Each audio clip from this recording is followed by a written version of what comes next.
Good morning everyone. Ayan, meron tayong isda dito. Ayan. Ito yung huli namin.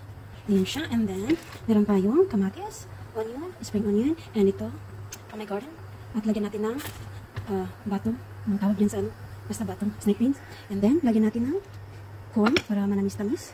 And then, lagyan natin ng talbos ng kamuti. Ayan. So, magluto tayo ng isda kasi yung apo ko, dapat meron siyang palaging sabaw.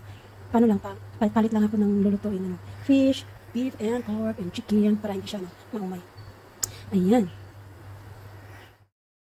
Ayan, ating ilagay na ito. At ilagay na natin aray. Ilagay na natin ito. Ayan. Unahin natin yan para malata. Para lambot. Ayan, ilagay na natin itong kamatis. Ayan. Ayan, ilunod na natin ang ating fish. Ang fish. Medyo marami-rami itong sinabaw ko para hindi tayo. Ayan, lagyan na natin itong batong.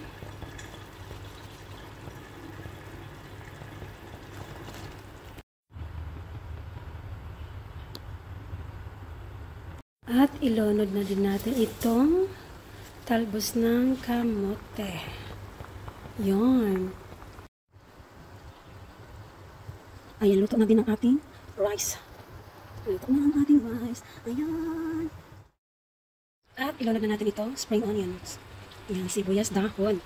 Ayan. Paluto na yan. Smells good, char. Try nyo magsabaw ng magulay kayo, or magsabaw ng fish. Lagyan nyo ng ito, corn. Manamis-tamis. Ang sarap niya. Talaga. Ayan, luto ng ating sinabawang fish, sinabawang isda.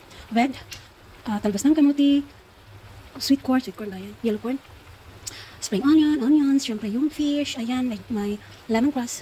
Ayan siya, smells good na, masyado masarap na ang amoy. Ayan, kumukulo.